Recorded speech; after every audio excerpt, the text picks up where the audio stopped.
أعوذ بالله من الشيطان الرجيم بسم الله الرحمن الرحيم الحمد لله رب العالمين الصلاة والسلام على نبينا محمد وعلى آله وأصحابه أجمعين اللهم رب اشرح لي صدري ويسر لي أمري واحلل عقدة من لساني يفقهوا قولي رب زدني علما رب يسر ولا تعسر وتمم الخير ثم أما بعد الحمد لله. To you all, Assalamu alaikum wa rahmatullahi wa barakatuh, and welcome to another one of our weekly lessons of Islamic studies brought to you from here in Darul, Ummah, Jami Masjid in Shadwell, East London. And I must say I'm actually quite surprised that still quite a good few of you are interested in this subject, because I thought by now you'd be bored and think this is just too much, or I don't know, too complicated, or it's just not my cup of tea. But mashallah, you persist, which is good, and that is the way. If you want to learn anything, you've got to persist. You've got to be willing to overcome some of the uncomfortable feelings, this feeling of a new subject. Maybe you've studied Usoolul before, maybe you're just interested, maybe you have an inclination for it. But like we've said before, this is one of those elite subjects which gives you an access to the mindset and the thinking. Of course, we are on a very, very, very, very humble beginner level, but it's the process to having an access and understanding of what the faqih was, what the mujtahid, what the scholar, what the jurist is thinking in his mind when he applies the ruling to say this is fard and this is wajib and this is sunnah and this is nafil. What's the thinking process? Why has he or she reached this conclusion in her or his fatwa? Because at the end of the day, it's all about analyzing the evidences that are available. So as we've said at the very beginning, all of the madhahib and all of the scholars therein are doing their ijtihad and reaching their conclusions based upon the same sources of evidence, the same Quran, the same Sunnah, the same ijma', the same similar qiyas. Or qiyas is a muttafaq alayh, is the agreed type of evidence. So if they're using the same sources and the same approaches and similar approaches, then how come they're reaching different conclusions sometimes? And a lot of the times you'll find that this is to do with the sunniyah or the sunnah matters. For example, as you know, the schools of law, they differ as to where the hands should be tied in salah. They differ as to whether you should do raf'u al-yadayn when you go to ruku', and so on. They differ as to the saying Ameen loudly or quietly. They differ as to whether you should say Bismillah loudly or quietly in the Jahri salawat. They differ whether you should pray and when you're praying behind the Imam, whether you should recite or not. So where are these differences coming from? Because everyone's following the same Quran and Sunnah. So what's the difference? Where is the difference coming? Because unless you assume that they're not following the Quran and Sunnah and they're following Tawrat and Zabur, then we're on a different wavelength. We're not talking to you, because then you just have a negative assumption and you're very you're not thinking correctly. How can you assume that a mu'tabar accepted internationally around the world for 1,000+ years a madhab, and it's just based upon falsehood, or it's just based upon inaccuracy, or that scholars who are in the thousands and hundreds of thousands have come afterwards and just simply missed the hadith or missed the point? That's not possible. I mean, sometimes you hear someone saying, for example, this hadith did not reach that imam, that mujtahid. For example, this hadith did not reach Abu Hanifa. Khalas, technically speaking, this could be a possibility. But you are assuming that the entire Hanafi school of law is based upon one man, but it's not. The Hanafi school of law is founded by Abu Hanifa, but it's then refined, edited, corrected, built, structured throughout generations by the scholars of that school of law. So when you say the hadith didn't reach Abu Hanifa rahmatullah alayhi, you're khalas, okay, even if that's the case, okay, that does not mean that the Hanafi school of law has missed it. It means one, and that assumption a lot of the times is not fully substantiated, okay? Now my goal here isn't to back up one particular school of law. That's not the point. The point is that we need to understand and go inside, or start to have an insight into the mindset of the faqih and the jurist and the scholar, to see why Abu Hanifa rahmatullah alayhi, why Muhammad bin Hassan al-Shaybani, why Abu Yusuf, why Zufar, why did you say this, why did you think like this? And you see that they have perceived the Quran and Sunnah based upon the Usoolul Fiqh, the rules of analysis, and therefore reach conclusions which are ijtihadi, based on their expert analysis, and it can go different ways. Now, that's if a student is able to see and appreciate that, and so thereby, what's the conclusion? The conclusion is, therefore, the four schools of law or the other schools of law which are allowable within the Sunni Islam are to be respected, valued. You follow whichever one you like, it's fine, no problem. But at the end of the day, we accept that they are all based on legitimate ijtihad. And we have that mutual respect, and that leads us towards unity, and that leads us towards understanding the sophistication of our religion, of our Islamic law and its heritage. And you become more impressed by Allah, more impressed and appreciative of the deen. And these are good results to come out of. And of course, we've said also previously from the goals and the objectives that inshallah, hopefully, it should make a student a bit smarter to see if someone using evidence in the wrong way. Sometimes you're quoting an ayah, but you're quoting in the wrong place, or intending from it, or trying to quote it in a way that it's not supposed to be quoted, and so on. Again, we gave the very notorious example of how the settler colonialists, they say, we are being called the Banu Israel, so therefore Israel belongs to us, and so Palestinians don't exist. This is the kind of false analogy, false understanding, wrong. But if you don't know any better, you're like, hold on, Allah does say Ya Bani Israel in the Quran. And there is in fact a surah called Surah Banu Israel in the Quran, which is also called Surah Isra. Because you don't know any better. You're thinking, you're just falling for the faulty narrative. So hopefully these tools of analyzing each and every single word, and its designation, and its meaning, and its indication is dilala of the dalil, and wajhul istidlal of how evidence is taken from that piece of evidence, will make you a lot more alert, a lot more smarter, appreciative of Allah and His Rasul and the deen, and also yourself become inshallah more diligent bi'idhnillah. We gave you last time an overview of how this course is going to pan out, and this was, again, we're going to do something called circular learning, which is that we're going to go back and forth until it kind of, because it's rules, right? It's like you're trying to teach him 1 and 1 equals 2, and then 2 and 2 equals 4. So because it's a set of rules, we're going to go back and forth a lot, and that's going to help you to remember, to retain it. Okay, I don't know if circular learning is an actual word, but I'm just saying we're going to go around in circles until we together retain a lot of that, inshallah. So in our first lesson, we spoke about, the purpose of this, and the sources of Islamic law. Last week we spoke a bit more about Aam and Khas. So we are looking at words. We are looking at words and their meanings. A word, its meaning when it's put down into language based on its designation, the word could be referring to a specific meaning or a general meaning. And that goes to khas and aam. We spoke about that so far, yeah? So the word could be referring to Muhammad, okay? Or Ahmad, referring to a particular person. Or it could be referring to a lot of people, like qawm, or raht, or ashabu Tawa Hamlets, the people of Tawa Hamlets, or ashabu Darul Ummah, or the people of Darul Ummah. It's referring to a group of people, right? So a word could be referring to a particular individual, like a number 1, 2, 3, or to a multitude, like a group of people. That says the one that's referring to a particular person, a particular group is called a particular person, a particular entity is called khas, specific. Aam is for generality, for general.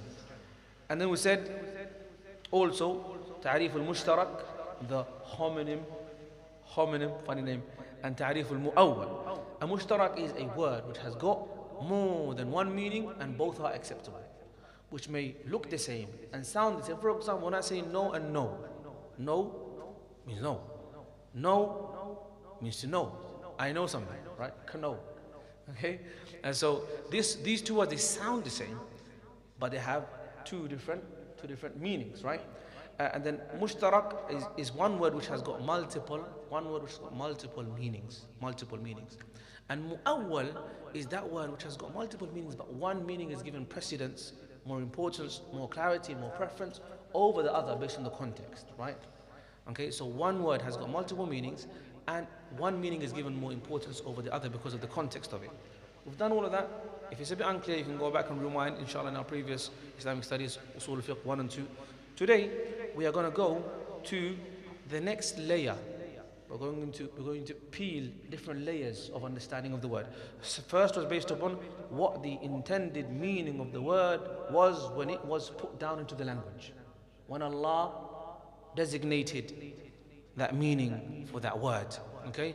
And we know that Allah taught people speech, and Allah taught people, Banu Adam, the meaning of words. And that's why Allah says, وَعَلَّمَ آدَمَ الْأَسْمَاءَ كُلَّهَا. Allah taught Adam the names of things. And that also gives a very nice indication as to the fact that when you want to learn a new language, one of the key things that you have to learn a lot of words first to be able to then connect them. A lot of words, and that's one of the common things we do when we learn a foreign language. For example, when you're learning Arabic for new beginners, you'll find a lot of new words are being memorized, like baytun, masjidun, kitabun, qalamun, right, etc. So Allah taught Adam alayhi salatu wasalam the names of all matters. So Allah taught language. And there was a very interesting subject that we were covering in one of the modules in Azhar, which was Nash'atul Lugha, the origins of language. How did language come about? And there are different theories, like Ibn Jinni and Ibn al-Faris, they have different theories and they have had different hypotheses on this topic. And they say, well, it could be that human beings learn how to speak by reflecting on each other's sounds and communicating with each other by sounds, and then over time that developed, and the dominant or the correct view is that Allah taught people language to start off with. It's not a mystery, because Allah says وَعَلَّمَ آدَمَ الْأَسْمَاءَ كُلَّهَا. So Allah has designated meaning for certain words to mean certain things. So the first part that we're looking at, the first layer that we're trying to understand of a word is, what is the designated intended meaning behind the word? And then that divides the word into specific, general, mushtarak, mu'awwal.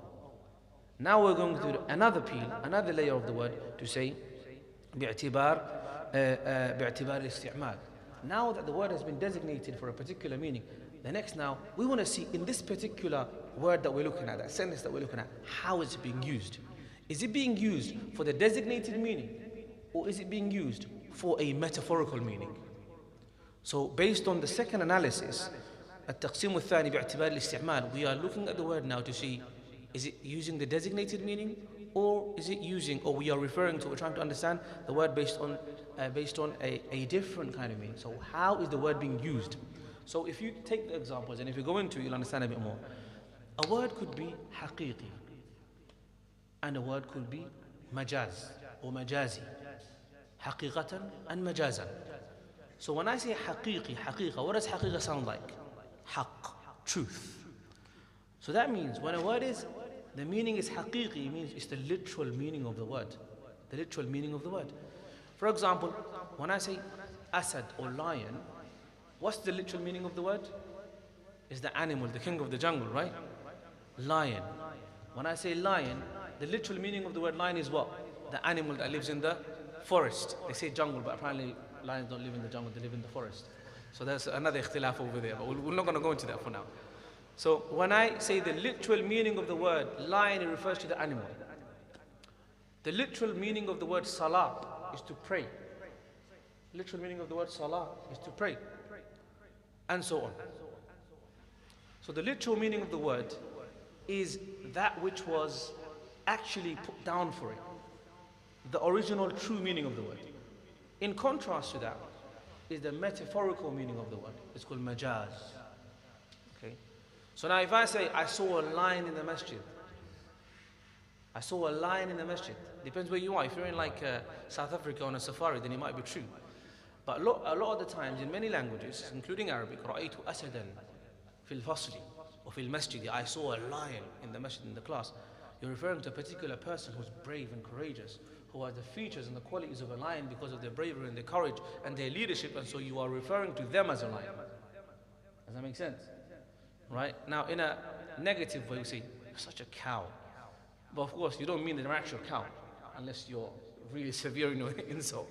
But it means that you are behaving lazy, or you're eating too much, or being very fat, and etc. Right?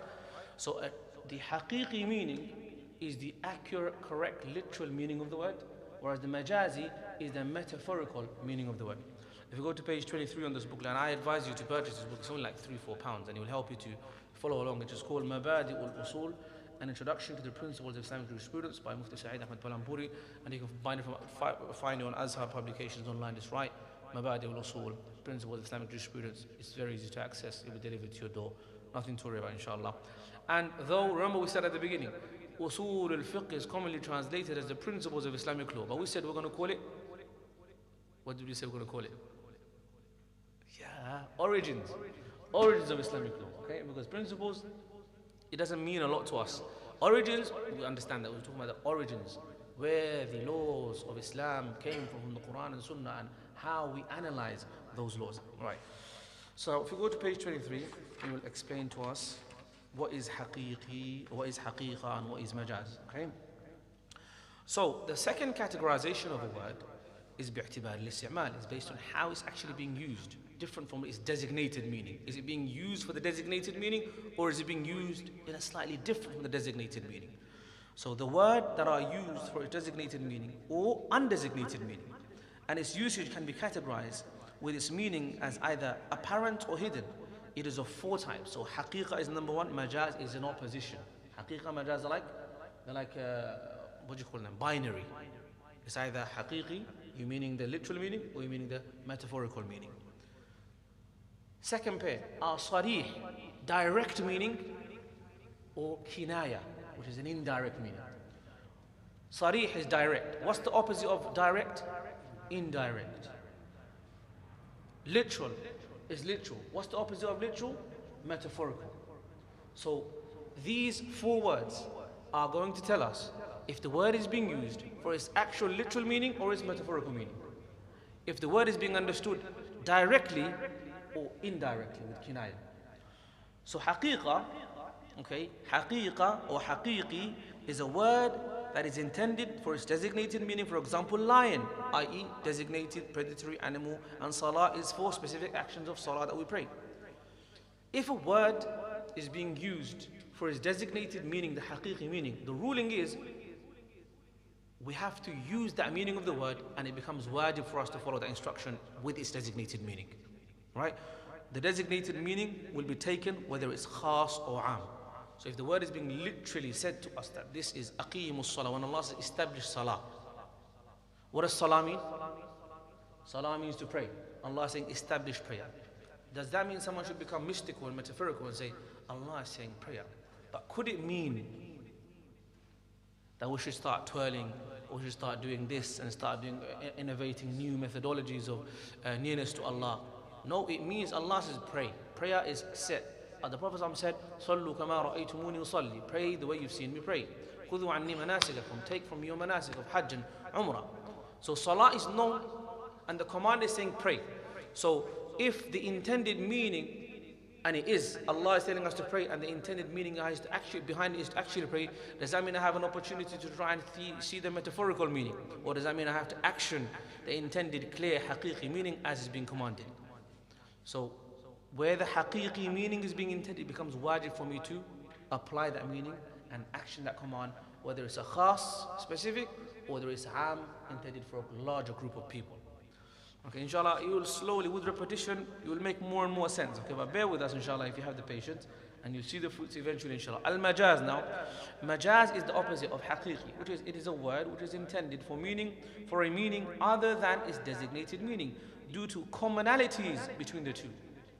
So the word is being used for other than its literal meaning. Why? For no reason? No, because there is a commonality, there is a connection, there is a similarity between the literal meaning and the metaphorical meaning. So when I say I saw a lion and I'm referring to a person, you're a lion.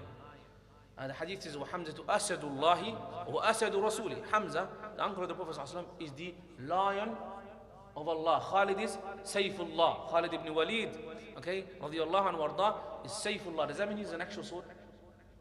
What does it mean? That he is so fierce in defending and fighting for the deen, that he is so connected to the sword and is always with the sword for defending and protecting the rights of the believers, is that he is being similar to, is being referred to metaphorically as the sword of Allah because of his connection, commonality between the person and the instrument of battle, of defense, of war, of offense, and etc.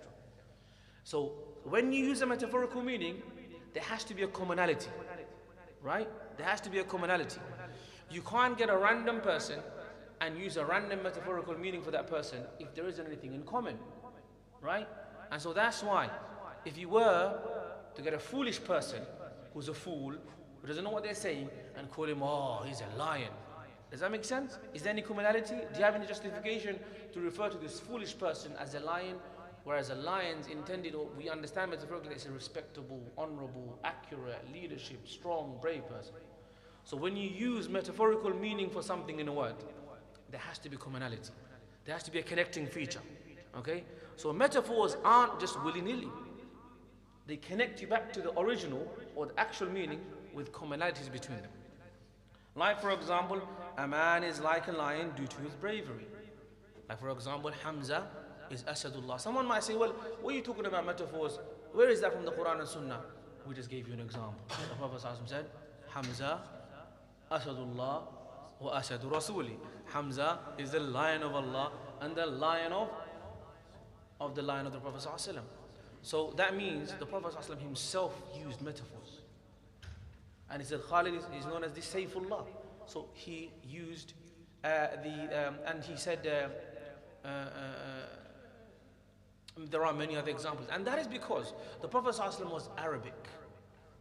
He was Arabi. He was a Qurashi. He was a Hashimi. He was a Muttalibi.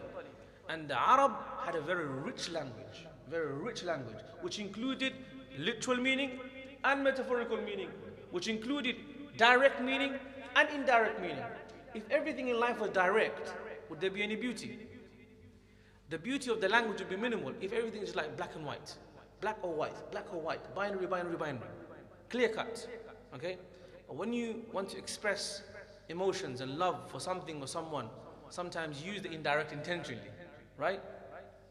For example, to your wife, if you had to always refer to her as the literal meaning and the direct meaning, say, you are my wife, it's fine, but it's a bit dry. But when you say, honey, sweetheart, my dear, love of my life, you're saying other things, different words, indirect. Is she honey actually? Can you eat her like honey? No, you can't. But you're trying to say that she's sweet like honey. Okay? You're my flower. You're the apple of my eye. What apple of your eye? Well, you don't have an apple in your eye. There is no apples on your eye. But you say that because you're using indirect words. So Arabic language is very rich. For one word, for one meaning, you have multiple synonyms, right? For the lion, they have so many meanings, like the layth is one meaning of the lion. Asad is another meaning of the lion, right? Like so. Snake has got multiple synonyms.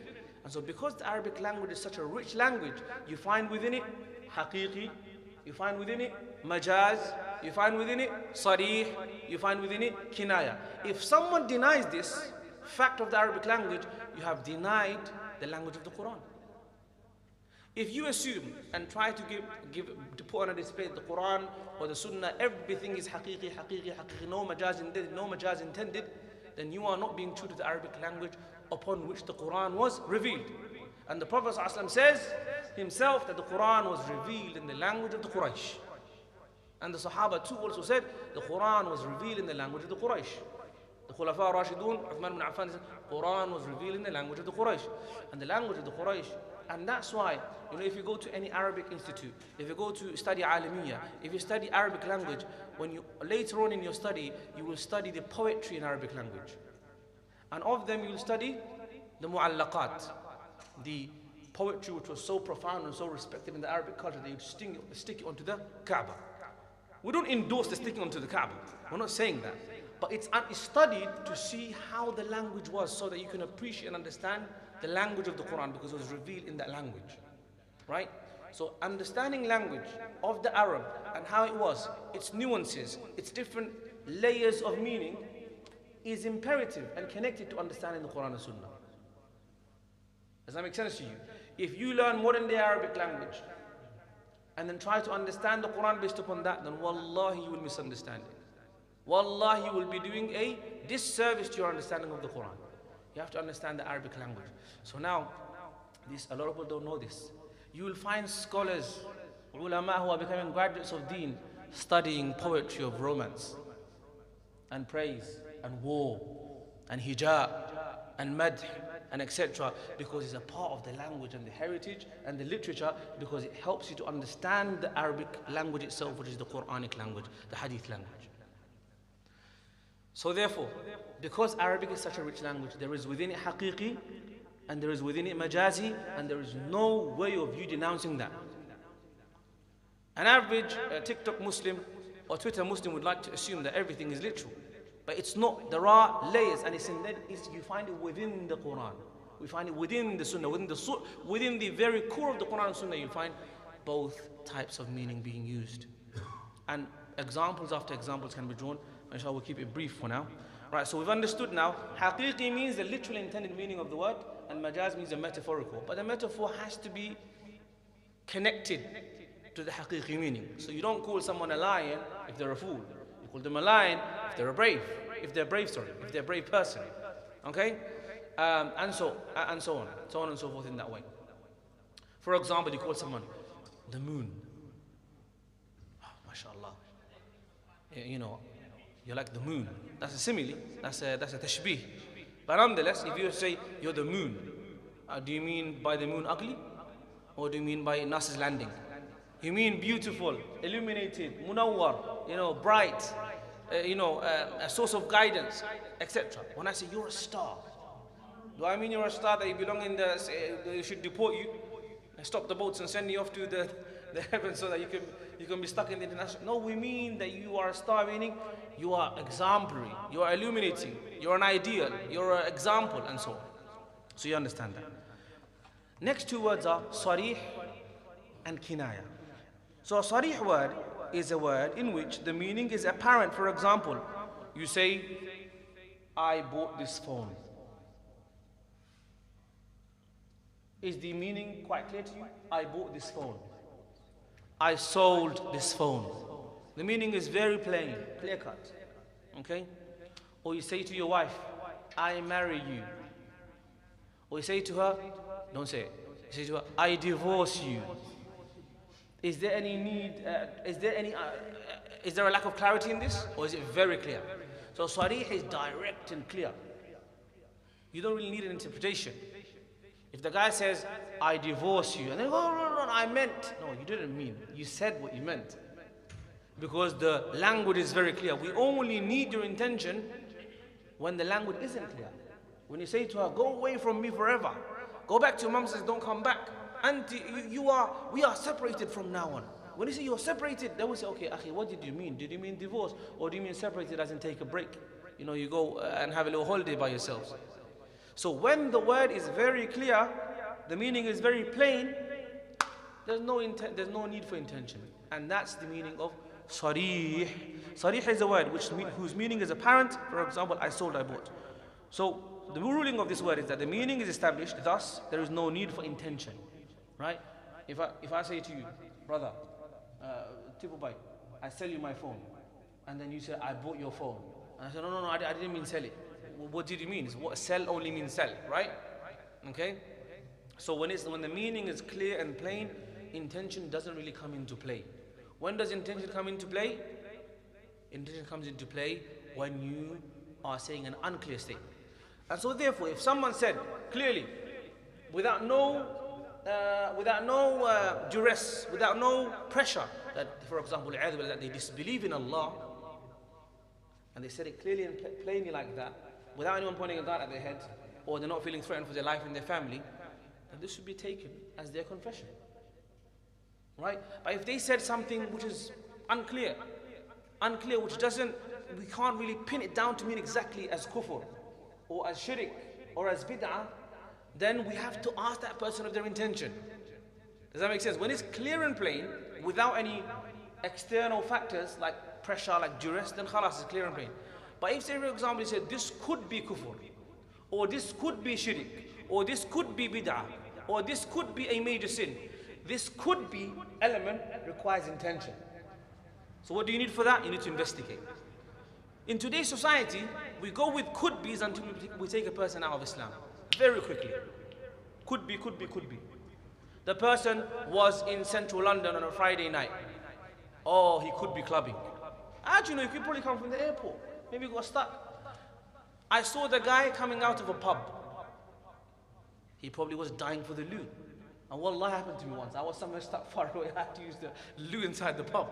It's very terrible, but what am I supposed to do?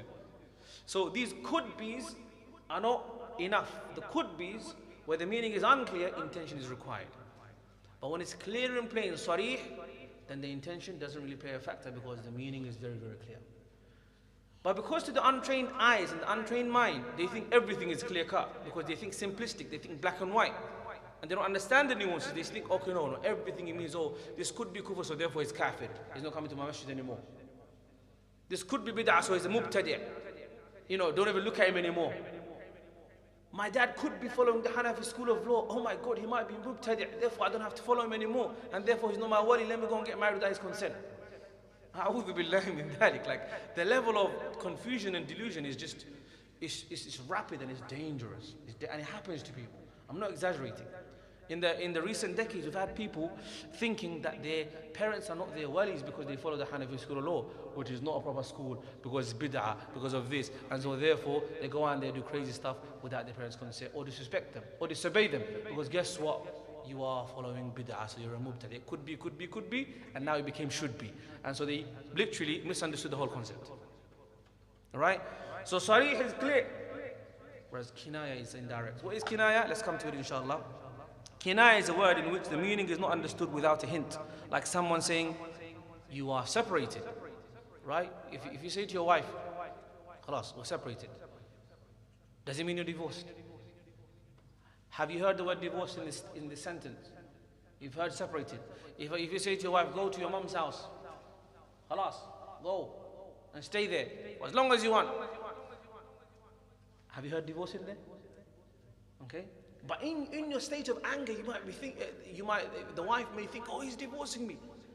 But the divorce isn't there. So we have to ask the guy, oh Ahmed, oh Mulana, oh Sheikh, oh brother, what did you intend behind it? Did you intend divorce? If he says yes, and he firms it, he doesn't back down, he doubles down. Well, khalas, respect to you, bro, but bad decision if it's a bad divorce. But at least he was clear in his intention. He says, no, I meant divorce, so it's clear cut. But if he says, no, wallahi, Imam, Shaykh, Mufti, Khatib, I was actually not intending divorce, I was just merely trying to say that we should be separated because this is getting too far. And we should have a break. Then, so be it. So when the wording is unclear, Kinaayah, indirect intention, pairs with it and gives it meaning. When the word is plain and clear like Sareeh, then intention doesn't really have to come into play because it's already evident. Did you understand? So now, what have we done right now? These 4 words have given you how the word could be used. Before in the 4 words, we were looking at how the word has been put down in the language. Was it being referring to specific meaning? Khas. Was the word being put down to refer to a general meaning? Am. Was the word being used to refer to multiple meanings? Then it's mushtarak. Or was the word being used to have multiple meanings but one is intended? Then it's mu'awwal. So what was the designated meaning of the word? Second layer, qism al-thani, that which is done right now, is based upon how it's being used now. In our usage, in the conversation, in our writing, in your letter, in the Quran, in the hadith. Is the word being used for haqiqi meaning or majazi meaning? Is it being used for sareeh meaning or kinayah meaning? Does that make sense to you? These 4 words are very, very important. Now, I'm going to take this step by step and slowly. Because next week, inshallah, what we're going to do is go into the 3rd layer, the 3rd category. باعتبار ظهور المعنى وخفائه. The 3rd layer and the 3rd peel of the word is how clear is the meaning of the word. How clear? How clear as in terms of its reference to the particular meaning, or in terms of its reference to the thing that it's indicating towards. For example, I'll give you, because you might be thinking we're talking about clarity already. We're talking about Kinaayah and Sareeh, we're talking about Haqeeqah and Majaaz, we're talking about clarity only. But that's not the kind of clarity we're talking about. We're talking about when the word's meaning is zahir or al-khafi. I'll give you an example so you understand quickly. Okay, al-zahir. For example, Allah says, كلام ظاهر كلام ظهر المراد به للسامع بنفس السامع من غير تأمل. For example, Allah says, وَأَحَلَّ اللَّهُ الْبَيْعَ. Allah has made transactions halal. وَحَرَّمَ الرِّبَى. And Allah has made riba haram. So Allah has made it very clear. The meaning of the word Allah has made transactions clear. Is it clear? Is it apparent? From وَأَحَلَّ اللَّهُ الْبَيْعَ is zahir. But on the other side, if it was khafi, for example, Allah says in the Quran, وَالسَّارِقُ وَالسَّارِقَةُ فَقْطَعُوا أَيْدِيَهُمَا. This is about capital punishment in a legitimate Islamic law, in an Islamic country, okay? We're just talking about capital punishment of how a thief is dealt with, right? A thief is dealt with. Now, who is to be dealt with that capital punishment is clearly mentioned in the Quran. But then, is this ayah also applicable to those who don't necessarily steal, but they are opening up graves and taking people's coffins? Right? Does it also apply to that? So here the meaning is a bit obscure, can you see? It's specific and clear for the things that I mentioned in the ayah, but does it also by extension apply to the pickpocket? Right? A thief, his punishment is known. But is the punishment of the pickpocket known? So that in term, it's known in the Sharia afterwards by other means. But from this ayah alone, that meaning is khafi, is unclear. So what's required? Further evidence, further investigation. So that's the kind of clarity and apparent meaning we're talking about. Is it from the phrase that the meaning is clearly understood? For example, Allah has made transactions halal. Or is the meaning a bit unclear? With reference to, Allah said, for example, there's a set punishment for the thief. Is the meaning clear for the punishment of the thief, for the pickpocket, or the one, the nabash, who opens up the graves? It's not clear, it's khafi. So what's required? Further analysis, further investigation, other ayat, other hadith, to reach the conclusion. All of this shows you that the process of Usoolul Fiqh and istinbat and extrapolation of hukum shar'i is a lengthy process. Okay? It's a lengthy process, and that's why the imams and the mashayikh keep on pleading with the people that chill, relax. Don't start becoming an online mufti by yourself, because it's a lengthy process. There's so many things to take into consideration. We've already seen over the past 2-3 lessons that the word could be am khas, it could be mushtarak mu'awwar, it could be haqiqi majaaz, it could be sareeh kinaayah. Which one is it? How do you know? How do you know? Are you a mufassir? Are you a muhaddith? Are you a lughawi? Are you usuli? You're not any of these things. And how do you know? Because you think. Well, unfortunately, the Quran is not based upon your untrained thoughts. It is based upon, you can consider with your thoughts if you're a trained person. The mujtahid is a trained person. They have trained themselves in the Arabic language, in the science of Islam, to be able to think along the rules and regulations set down, laid down by the Sahaba, Tabi'in, the Salaf al-Salih, and the ulama and the mujtahideen. So they are trained to understand and extrapolate. But me and you who are not trained, if I try to extrapolate evidence like that, certain ayat are very clear, given. Aqimu as-salah wa atu zakat, it's very clear. But when you try to become a homemade, self-made mufti, then this is a problem. Because instead of being mufti, you might become a muftin. You know the difference? A mufti is the one that gives a fatwa, and muftin is the one that causes fitna. Okay, muftin from fatana, yeah? So it's very, very important, inshallah. I'll stop here and I'll take questions in case you have any questions. And inshallah, we'll take it stage by stage. This, let's be very clear, is in no way, shape or form to try and antagonize, make anyone feel uncomfortable. At the end of the day, we have ghira over the deen. We have our loyalties to Allah and His Rasul. Okay? It's for us to understand and appreciate Allah and His deen and the hadith of the Prophet ﷺ and the Sunnah. So therefore, let not anyone assume that this whole class is set up to try and undermine anybody, or to diss anybody, or to propagate or to promote a particular ideology. No, this is common. It's a basic subject. We just probably haven't been exposed to it because it's not usually taught publicly like this. But hopefully, inshallah, you'll have some benefit. Are there any questions for today? So now. So question about Zakat. Okay. Someone hasn't paid Zakat for about 10 years. How did it start? Okay. If you haven't paid zakat for a long period of time, then what you need to do is the first step, as we've said many times with zakat, is to first find out when was the first time you're supposed to pay zakat. You need to find out when was the day in your early teens that you became baligh and had enough money to be zakatable. To be zakatable is a made-up word, meaning you were taxable, that you should be zakated. Okay, but it's fine. The Arabic language always does that. There's a lot of words that have been brought into the Arabic language, musta'arab words, like which have become Arabic, like for example. The other day in a hadith also a lesson, we found some the words that were brought into the Arabic language from Farisi. It's common. So for us to get an Arabic word and put it into English is, of course, it's fine. Like we have non-Muslims are saying inshallah. Which means hopefully it's going to happen. That's what they're thinking. Inshallah, by the permission of Allah. So zakat, the first thing is to find out backdate. When did I become baligh? And also own nisab. What's nisab? 350. So backdate. Were you receiving college funds? Were you receiving university? 350 for the whole year. No, we're not coming. We'll come to 350. So just think about when was that first date? When was the first date that when you became baligh, you reached age of puberty, you know that you were an adult, you had like, for example, moustache, beard growing, you know that you reached age of puberty. And at the same time, you can mirror it, for example, 2015, 2020, wherever, depending on how young you are, right? That I remember that my uncle or my aunt or my dad or my mom gave me a gift, or I got a part-time job, and I got a salary and I had 350. Just remember that day. That's all you need to do for the first step. Remember the date that you became owner of 350 from the earliest of your baligh days. You got that date? Suppose now it says 2015, 23rd of June. Okay? All you do, go to Google and write Hijri calendar for 2015. Hijri calendar for 2015. You'll find it. It's all backdated.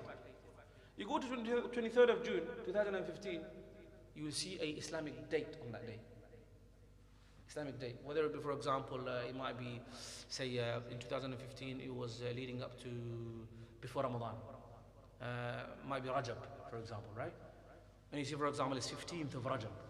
You remember this date. This now, sir, is your zakat date. Now you got your pen, paper, your zakat date is fixed. You were baligh, you became owner of nisab. What do you do now? Nothing. Then, go to the following year. Go to the following year, 2016. 2016.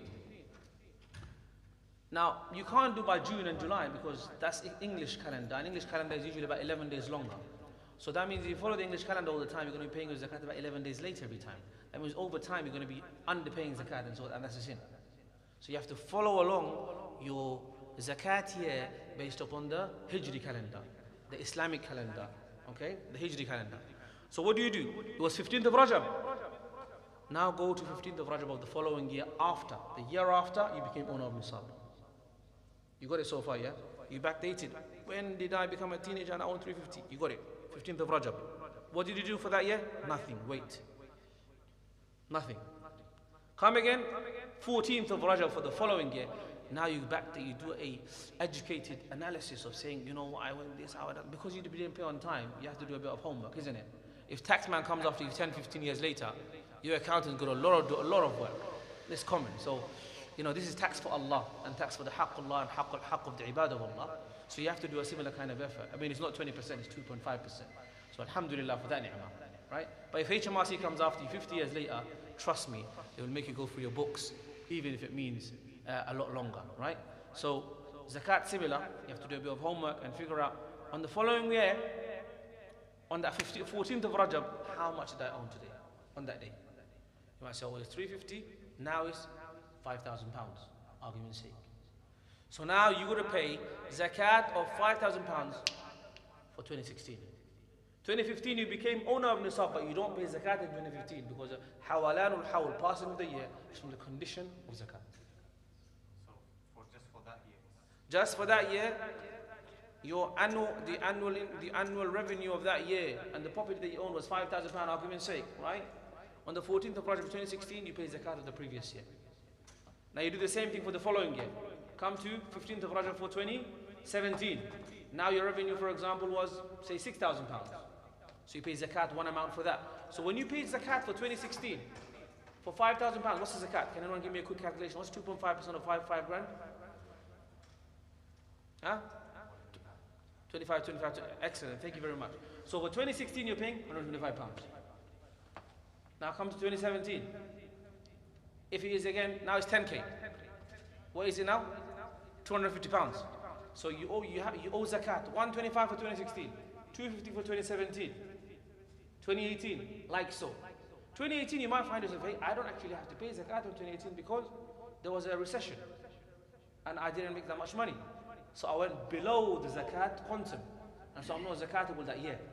Did you say if in 2015 you had 5 grand, you pay 5 grand to 5%? That's 2016, yeah. Just in 2017 you have 7,000, so you pay zakat of 7,000. Yes. So you basically calculate the end of the year. End of your zakat year, you pay zakat on what you own on that time.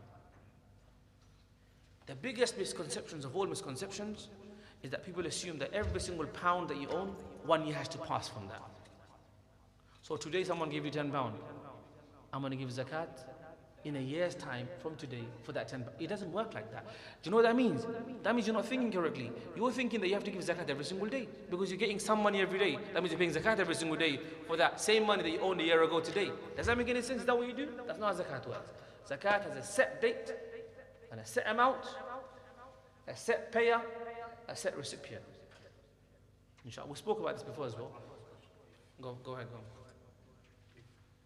If by the end of the 10 years you calculate, you calculate that at least you didn't reach the nisab level. Yeah. The 350. You missed that, yeah. All the years you're going to have 350 in your account. It's just recently you start. So you start from when? Whenever you became owner of 350 and your baligh, you start from that time. Whenever. It might be last year, it might be last month, it might be today. So you zakat, you started today, you don't pay nothing, we're until next year. Barakallah fiqh. Yes, Yahya. Let's say you're paying zakat. Oh, we're going to zakat today, okay. Zakat workshop, go on. Go on. 2 years before you were paying, on the 5k and the 10k. Let's say the year later, you had on your zakat date exactly, you had below 350, then that means You don't pay zakat that year. That year's passed now. Now you reset again. When you become owner of nisab again, maybe 6 months later, your zakat year starts again. If within the year your amount fluctuates, and the day before your zakat date, mashallah, tabarakallah, you had a boost in your income, then you're zakatable. But if day before you became very poor, you don't have to pay zakat anymore, khalas, you're not owed zakat, you don't have to pay zakat that year. You wait. You became owner of nisab again, 6 months later, now start that whole process again. Any other questions? Yes? Could you clarify what dilala means in reference to dalil? Right. So, dilala, right, means dilala means the word has got a physical appearance, but what's the meaning behind it? For example, qalam. Right? When I say the word qalam, it's qaf lam mim. What's the dilala of it? What is it referring to? It refers to the tool that we use to write. That's what dilala means. What is the word? The meaning of the word. Dilala. So, hatif, phone. It's a word. But what's the dilala of the word hatif? It means the device they use to make phone calls or whatever, smartphone. So sort of like what it is and what you're using it for. What it's referring to. What it's referring to. So when we were speaking about designation of the word, that's dilala. When we spoke about designation of the word, specific, aam, khas, mushtarak, mu'awwal, we're talking about dilala. What is it referring to?